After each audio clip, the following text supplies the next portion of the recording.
Вы на канале Новости БП. Интервью политика Виктора Храпунова, журналисту Алексею Тихонову. Суперхан в Монако. Как Нурсултан Назарбаев и его семья обустраивают свою жизнь в Европейском княжестве. Добрый день, Виктор Вячеславович. Добрый день, Алексей. Пытаясь понять и оценить недавнюю поездку Нурсултана Абишевича Назарбаева в страну такую экзотическую, как Монако, я пытался найти какую-то информацию, узнать где, что вообще привело его в эту страну, и не мог получить ответы на этот вопрос, просто никакой практической информации не мог найти. И решил обратиться к вам с этим вопросом, поскольку вы отлично знаете вот эти все внутренние механизмы всех этих визитов. Вот по вашему мнению, по вашей оценке, что в реальности имело место быть? Алексей, очень хороший вопрос. Когда в прошлом году, в ноябре месяце, вдруг в Астане проходила выставка Грейс Келли, уважаемой принцессы Монако, я тоже задался таким вопросом для себя. А почему же неожиданно в Астане, в Казахстане, проходит такая выставка? Да, это действительно немножко странно, где Грейс Келли и Астана, в общем. Внимание господина Назарбаева к Монако, к Лазурному берегу Франции, оно неспроста. Я просто вспоминаю, что Лазурный берег Франции и ряд других территорий, которые сегодня просто скуплены бизнесменами казахстанскими и ближайшими соратниками Назарбаева, у которых великолепные дома с выходом на море, с причалами яхт и так далее. И внимание Назарбаева приковано было к этому региону довольно-таки очень пристальное. Когда 3 года тому назад мы были в Монако, приехали на несколько дней, и вдруг, зайдя в ресторан, официант, узнав, что мы из Казахстана, так разговор зашел, говорит: а я вчера здесь принимал вашего президента Назарбаева с его молодой женой, высокая, худая такая. Вот я их принимал, я их обслуживал. И хотите покажу, показывает нам на рейде, стоит огромная яхта. Он говорит, 140 метров длиной яхты, это вот его яхта стоит. Мы видели. Внимание господина Назарбаева к Монако, оно вполне очевидно. Я думаю, что в начале Назарбаев своего пути хотел основаться в Швейцарии. Здесь счета были открыты здесь, в Швейцарии, и Казахгейт начался здесь, в Швейцарии. Я думаю, что сегодня душа господина Назарбаева уже мечется, подходит тот период времени, когда необходимо останавливаться где-то, принимать решение, где же будут проживать его ближайшие родственники, если вдруг что-то с ним произойдет. Так Монако выбрано, наверное, не зря. Я думаю, что в данной ситуации Елбасы Назарбаев хочет быть похожим на Агахана. Агахана? Да. Это вот того самого Агахана? Того самого Агахана, который в Сардинии сделал свой лазурный берег, который в далеком 60-м году там бросил якорь и затем выкупил землю, вы помните, сделал там один из самых лучших курортов в мире. Так я думаю, что господин Назарбаев сегодня преследует такую же цель, чтобы бросить якорь в Монако, необходимо однозначно вложить туда какие-то свои финансовые ресурсы для того, чтобы получить, так сказать, убежище там или проживание там, получить право на проживание в этом замечательном месте Монако.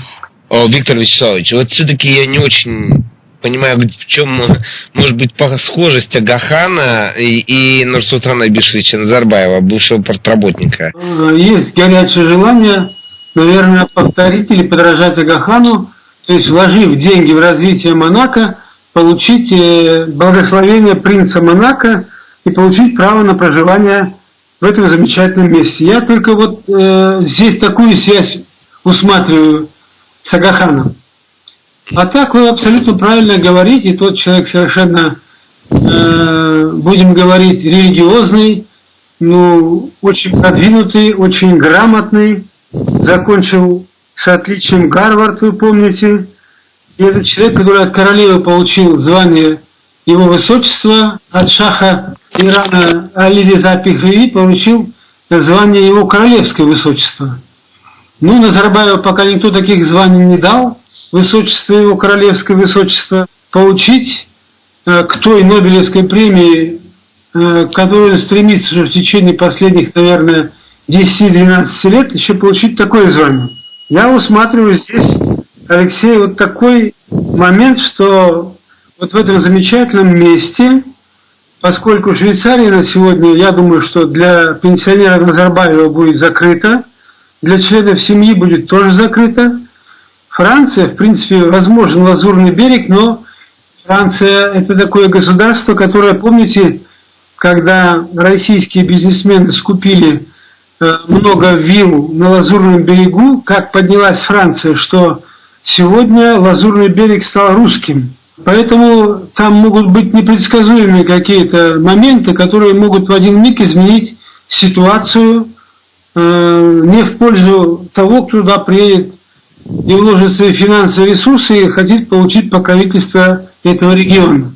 Ну а вот, Виктор Вячеславович, как вы считаете, это реальный, так скажем, бизнес-план, или это все-таки из области фантастики, как это, например, с Нобелевской премией мира? Я думаю, что в этой ситуации он, конечно, вложит туда финансовые ресурсы, но не свои собственные.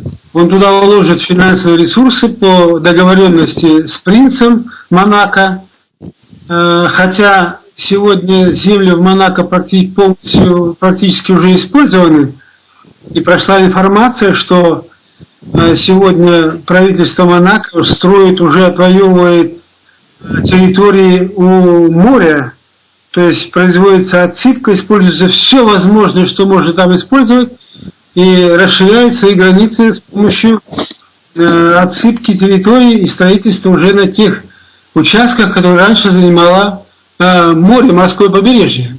Вот я думаю, что в этой связи, и причем, что характерно, как вот вы сказали, что не могли найти никакой информации, я тоже посмотрел внимательно его информацию о его визите в Монако, и там единственное, что говорится, что в соответствии с той декларацией, которая была подписана в ноябре 2012 года при проведении официального визита принца Монако в Астану, вот в строгом соответствии с этой декларацией были подписаны какие-то документы учредительные, хотя не документы, а были подписаны протоколы намерений по созданию того или иного вида бизнеса в Монако.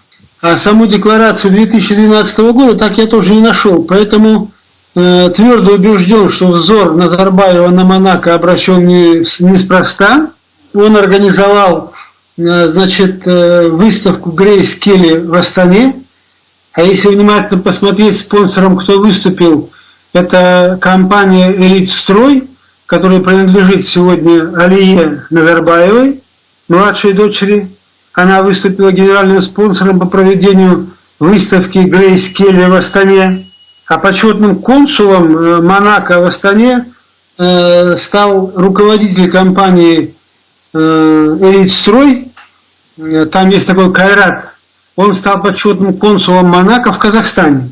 То есть, как мы видим, что все близкие родственные лица, которые сегодня взвалили на себя, так сказать, ношу, выстраивая взаимоотношения между Казахстаном и Монако. Ну, под Казахстаном подразумевается, конечно же, клан Назарбаева, семья Назарбаева. Мы это видим, что там будет заниматься только Назарбаев со своей семьей. Вероятнее всего, и Алия будет в дальнейшем там проживать, и Динара, возможно, из Женевы, из Швейцарии переберется туда, и Дарига, наверное, уже там имеет свои, так сказать, площади.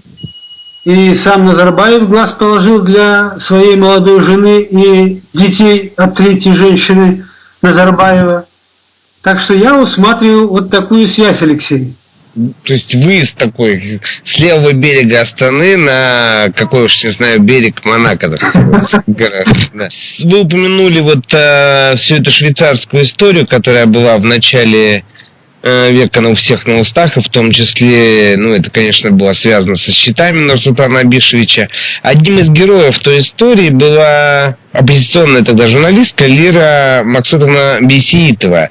И вот каким-то странным повороте исторического такого вот круга она вдруг неожиданно оказалась в новом фокусе, и в частности каким-то образом, судебным образом связана с вашей семьей. Вы не могли бы прокомментировать, что вообще происходит реально?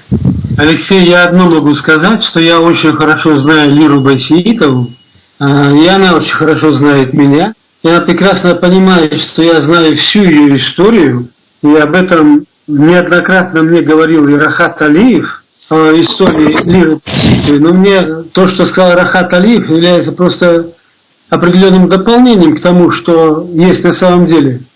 Мне просто по-человечески жаль эту женщину. Да, бесспорно, то, что произошло в ее семье, не дай бог никому пережить, но в данной ситуации я бы просто пожалел эту женщину. Она совершенно не знает ни моего младшего сына, ни нашего с Лейлой младшего сына, ни старшего сына. И она ничего не может нормально по-человечески сказать. И вы правильно отмечаете, что она была в оппозиции к режиму Назарбаева, она была в команде Кожегельдина, и вдруг сейчас выступает на территории, так сказать, на стороне Назарбаева. Меня это удивляет. Если ты уж политический деятель, и ты получила дивиденды на фоне критики режима Назарбаева, так ты будь последовательна. Я вот почему говорю, что мне просто жаль эту женщину. Она живет здесь, она нуждается в финансовых ресурсах, она не знает французского языка и так уверенно заявляет о том, что вот Лейла судится там в пользу Даниэля, младшего сына. Это просто с ее стороны, я бы сказал, нагло, непорядочно, не понимая, не зная ничего, вдруг по указке из Астаны давать какую-то информацию. Спасибо вам большое за интересное интервью, Виктор Вячеславович. Удачи вам. Спасибо, Алексей, вам. Всего доброго.